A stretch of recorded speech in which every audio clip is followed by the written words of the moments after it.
Why, despite possessing all the comforts of life, do humans often find themselves immersed in an ocean of unhappiness? This question, in many ways, is the enigma of our modern existence. We live in an era of unprecedented prosperity, where the marvels of technology have simplified our lives in ways our ancestors could only dream of. Yet the shadow of unhappiness continues to loom large over our collective consciousness. From the outside looking in, it's a paradox, isn't it? Our homes are filled with the latest gadgets, our fridges stocked with food, and our lives are brimming with opportunities for entertainment and education. And yet, the heart yearns for something more, something deeper. It's as if we're trying to fill a void, but the more we try, the larger it seems to grow. So, what is it that we're missing? Let's pause and ponder. We have the ability to communicate with anyone across the globe in an instant, yet we often feel more isolated than ever. We have access to a wealth of knowledge at our fingertips, yet we grapple with confusion and uncertainty. We have more material wealth than any generation before us, yet we are often left feeling empty and unfulfilled. The truth, as it often is complex and multi-layered. Unhappiness, it seems, isn't merely a byproduct of our external circumstances. It's something more profound, more intrinsic.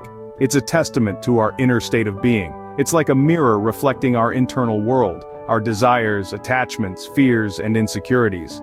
This brings us to an ancient text that has been guiding humanity for thousands of years, the Bhagavad Gita.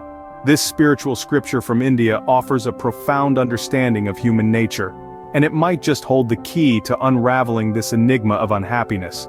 It tells us that the root cause of our discontentment lies not in the world outside but within us. Now let's delve into the timeless wisdom of the Bhagavad Gita to seek answers. The Bhagavad Gita, an ancient Indian text, provides profound insights into the nature of human unhappiness. Dating back to the 2nd century BCE, the Bhagavad Gita is a 700-verse dialogue between Prince Arjuna and the god Krishna, who serves as his charioteer.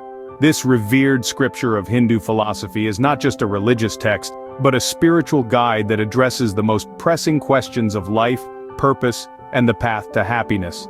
Its teachings are timeless, transcending geographical boundaries and cultural differences, resonating with people across the globe, even today. Unhappiness, according to the Bhagavad Gita, stems largely from two sources: ignorance and attachment. Let's unpack this a bit. Firstly, ignorance. Not in the sense of lack of knowledge, but as the misunderstanding of our true nature. The Bhagavad Gita teaches that we are not merely physical bodies, but eternal souls. This ignorance of our true spiritual nature leads us to identify too strongly with the transient world, causing fear, anxiety, and ultimately, unhappiness. Secondly, attachment. We become attached to people, possessions, outcomes, and even our own ideas. We seek satisfaction and happiness in these external factors, forgetting that they are temporary and ever-changing. This misplaced attachment, according to the Bhagavad Gita, is a surefire recipe for unhappiness. The Bhagavad Gita does not propose that we should shun the world and live in isolation. Rather, it teaches us to live fully, but without the burden of attachments and with the understanding of our true nature. This, it suggests, is the path to lasting happiness. In essence, the Bhagavad Gita's perspective on unhappiness is a clarion call for self-realization and detachment. It beckons us to look within and find happiness that is not dependent on the external world, but comes from understanding and accepting our true selves. But how exactly does this ignorance and attachment lead to unhappiness? Let's explore. According to the Bhagavad Gita, ignorance of our true nature and attachment to transient things are the root cause of our unhappiness. The Bhagavad Gita, a holy scripture of Hinduism, places great emphasis on the concept of ignorance, or avidya. This ignorance is not a lack of academic knowledge, but a lack of spiritual understanding. It's the misconception of identifying ourselves with our physical bodies and minds, rather than our true nature, which is divine and eternal. When we view ourselves as merely a physical entity, we become entangled in the illusion of the material world. This illusion, known as Maya, makes us believe that our happiness lies in the acquisitions of the world. A larger house, a newer car, a better job. These become our pursuits, our sources of joy. And this is where attachment, or raga, comes into play. We attach our happiness to these transient things. We believe incorrectly that these impermanent possessions can provide us with the permanent joy we seek. But they can't, because they are by nature temporary and ever-changing. The more we attach ourselves to these ephemeral things, the more we fear their loss. And this fear, this anxiety, leads to suffering. It's a vicious cycle, one that keeps us trapped in a state of perpetual unhappiness. But the Bhagavad Gita doesn't just stop at identifying the problem, it delves deeper into our psyche, peeling back the layers of ignorance and attachment to reveal our true selves. It teaches us that we are not these physical bodies that we so closely identify with. We are not our possessions, our achievements, or our failures. We are spiritual beings, eternal and unchangeable, and our happiness lies not in the external world, but within us. This understanding, this shift in perspective, is the first step towards breaking free from the shackles of ignorance and attachment.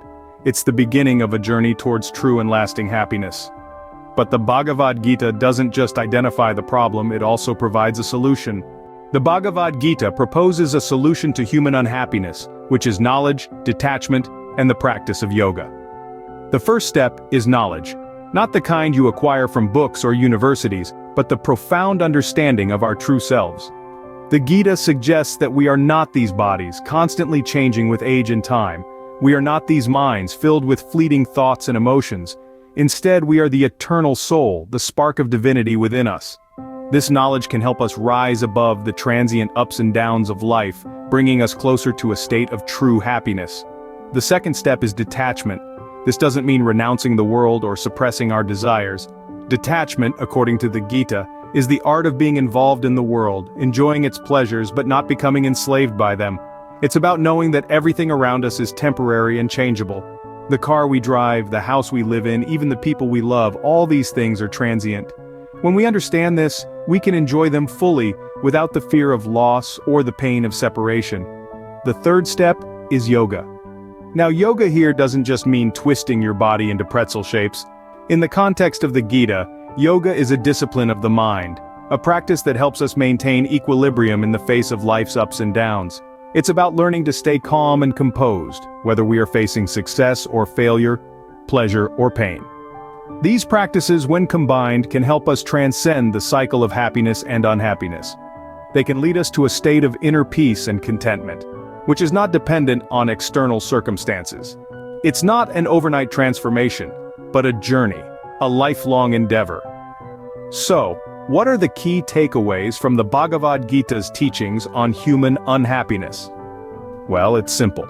To be happy, we must understand who we truly are, learn to enjoy the world without becoming attached to it, and practice the discipline of yoga to maintain our inner balance.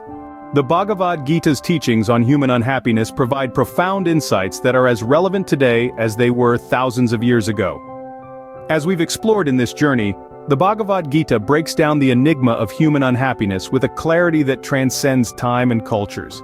It points to two main culprits: ignorance and attachment. Ignorance, according to the Gita, is not just a lack of knowledge, but a misapprehension of reality. We often mistake the impermanent for the permanent, the unreal for the real. This mistaken perception leads us to chase after fleeting pleasures and material possessions, only to be left with a sense of emptiness and dissatisfaction. Attachment, on the other hand, is our tendency to cling to people, objects, or outcomes. We become so entangled in our desires and fears that we lose sight of our true nature, which is one of unbounded joy and peace. When things don't go our way, we suffer. When we lose what we're attached to, we suffer. In essence, we are not unhappy because of what happens to us, but because of our reactions to what happens. But the Gita doesn't just diagnose the problem, it also prescribes the solution: knowledge, detachment, and yoga. Knowledge in this context is not just intellectual understanding, but a deep experiential realization of the truth. Detachment is not apathy or indifference, but a state of equanimity that comes from understanding the impermanence of all things. And yoga, in the Gita's view, is not just physical exercises, but a discipline of aligning the mind, body, and spirit to achieve a state of inner harmony and peace. The wisdom of the Bhagavad Gita invites us to look within, to question our perceptions and attachments, and to seek a deeper understanding of ourselves and the world. It offers us a roadmap to navigate the ups and downs of life with grace and equanimity. So next time you find yourself questioning the cause of your unhappiness, remember the wisdom of the Bhagavad Gita.